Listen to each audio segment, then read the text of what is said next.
I've had the Apple Vision Pro for a week now, and I want to share my user experience and perspective so far with the device.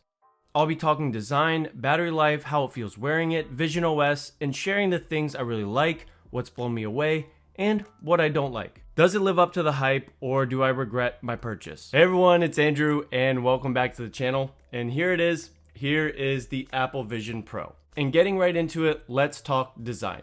Everything about this device screams premium. Every part of this has been built with the highest quality and care in mind. There's absolutely no denying it. It's one of the most beautiful pieces of tech that I've ever seen. From the accessories you get in the box, all the way to the front glass, it is top tier engineering. We'll have to see how it holds up long term. And honestly, I'm blown away by this device, and even the things like the polishing cloth, the bands, everything is just so well built. And this little front glass cover is a really nice touch. Now, putting it on, I actually prefer the solo band as opposed to the dual loop band. And the dual loop band actually does distribute weight a little bit better, but I've just felt that the snug on the back of the solo band and the way I can crank it and kind of get the perfect fit for me has been the better fit. My intervals for wearing it have been between 45 minutes to an hour. I have pushed it beyond that just to see how it would feel. It does start to get a little bit heavy after longer than that, in my opinion. Now, onto the battery. The external battery is just weird. And when you connect it to Vision Pro, you actually have to twist it in, which is kind of odd. I usually have it in my pocket or just beside me when I'm using Vision Pro. And honestly, the battery isn't great, but usually I'm only going to be using this at home unless I'm on a plane. So I'm pretty okay with it. And there's really nice battery indicators as your battery's dying, so you're well aware of where you're at in your battery life. Now, I do have the Belkin holder for the battery. It's goofy. I don't think I'm going to use it. I bought it thinking that it'd be useful, but I just haven't really used it, and I don't think I'm going to keep it. Now, once you actually get the device on and you start using Vision OS, there is so much to talk about. Optic ID is fantastic. I love the UI of the apps. The hand and eye tracking actually feels like magic, and you get used to it very quickly. And seriously, just being able to look at something, to either close or expand it, and then move my finger to do that is pretty cool. And I can see how this is a step in the right direction of spatial computing and how the future is going to look like with these kind of devices. Now, the field of view is good, but it's not great. The Verge actually demonstrated correctly in their render of what the field of view is like. Really, when you get lost into whatever you're watching or doing something, it goes away and you don't really think about it. Environments are absolutely breathtaking, and one of my favorite parts to just look all around in a 360 view and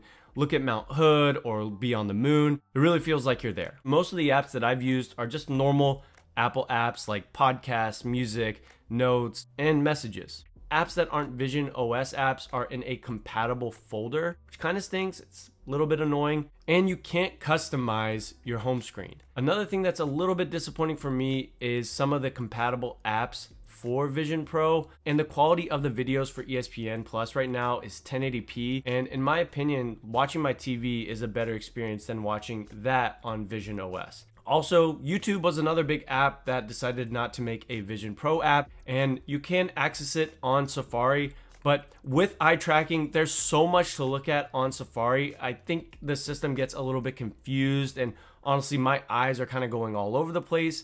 And so I found it a little bit difficult to tap on things I wanted to tap on and look at. It's not a great experience to watch YouTube either. I will say the apps intended for Vision Pro are excellent, and being able to have multiple windows open all over the place is super cool. At first, Vision Pro is a little bit overwhelming and overstimulating because there's so much you can do and so much going on because your eyes are basically your mouse. And I did get some eye and neck fatigue, but I was using it like crazy, so I think it's a little bit expected. Vision OS has been a bit buggy, and I think it's expected. It's the first version of Vision OS that we're seeing that we can now report bugs to Apple and they can improve the software. Another thing that I think does not live up to the hype is pass-through. It's really good, but it's not great. And what Apple shows as pass-through on their ads is not what you experience when you're using Vision Pro.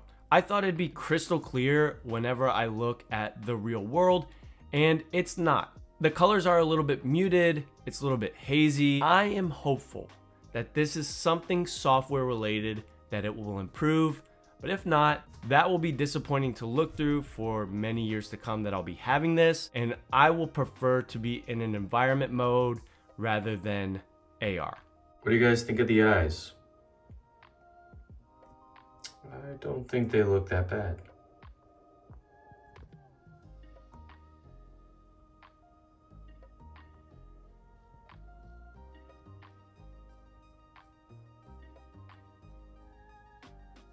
By far, my favorite thing to do on Visionpro has been the immersive experiences in 3D movies. Apple TV has 4 immersive shows right now, and I'm excited actually because new episodes are going to come out.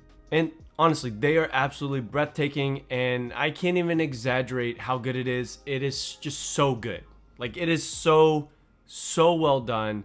Your eyes don't believe it. And each one of them has a unique way of showing off Visionpro. Being able to see a T-Rex up close, or a rhinoceros being so close it feels like you're touching it. And there's this floating over the mountains of Norway where it feels like you're just floating in the sky.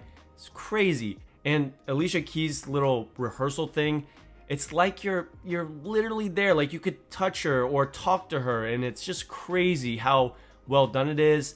The next thing that really blew me away was 3D movies, and there's a theater mode that literally you can set it up to where you're in a movie theater, and depending on where you want to sit in the movie theater, it will do that. I currently started watching Dune, a movie that I didn't see in theaters, and if you've watched Dune, you know that it's a crazy sci-fi epic that is just so large in scale. It's meant to be watched on the big screen, and I actually got to experience that and not have to go to a movie theater.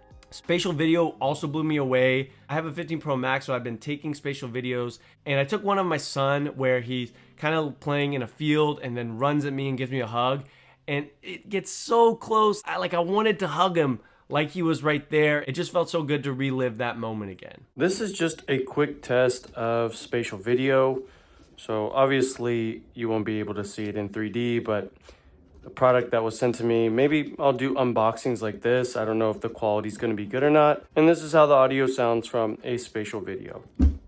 More to come on this one. Another thing that has blown me away is spatial audio. It has been excellent quality. I would say on the level of AirPods and AirPods Max, like, it is really good. It might not get as loud, like as punchy, because it's not in your ear, but it is so immersive. When you're in an environment, it'll actually change the sound so you can hear like wind or trees rustling, and it's just so cool, and it feels like you're in a different place.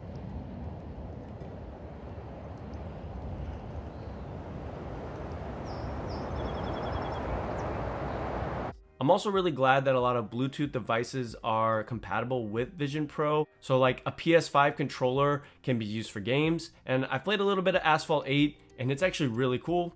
My AirPods Pro 2 Connect, not the ones with lossless. I didn't get those ones. I got it before the one with USB-C came out, but they sound great. My Magic Trackpad can be used to scroll around, and my new Keychron keyboard that Keychron sent to me, thank you guys, I can use that to type out in Apple Notes or search things and just look up things and have a physical keyboard with me while I'm using Visionpro. I plan to do a full video of accessories, so make sure to sub for that. And also really quick, just speaking about the digital keyboard that Visionpro has, I don't like it. It's really hard to punch the different letters. I have found it more useful to do dictation, to quickly search for something or type something like a message, or ask Siri to do it. You can also share your Mac display, so your Mac is actually showing in Visionpro. So I can use my studio display right here in Visionpro, and I have access to everything.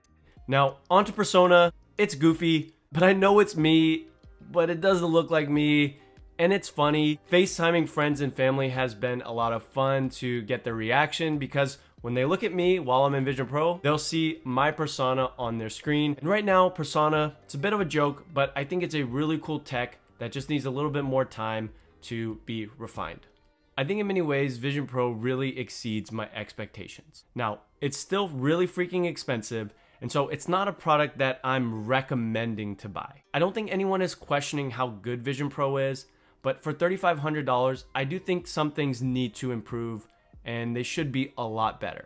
Pass through, if I'm paying this much, it should be a lot better. I also think Vision OS needs to improve as well. I should be able to customize my apps. I should have more apps, and that's not on Vision Pro, that's on developers. Something that has blown me away and really makes me want to keep it is the immersive experiences. This is 4 shows that Apple's made, and I hope that they have more planned in the future.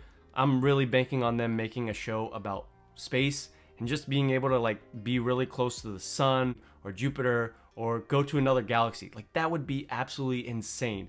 So I'm looking forward to stuff like that. The quality of the headphones, the build quality, just how it looks, the feeling, it's just the magic of being able to pinch and touch and look and zoom and just do everything. It's just incredible. And so my recommendation is, if you're in the US, go to an Apple store and just check it out. Let the experience overtake you and then make your decision. If you're outside the US, hopefully it comes in, I think, June or July to your country. And so definitely go to an Apple store and check it out there too.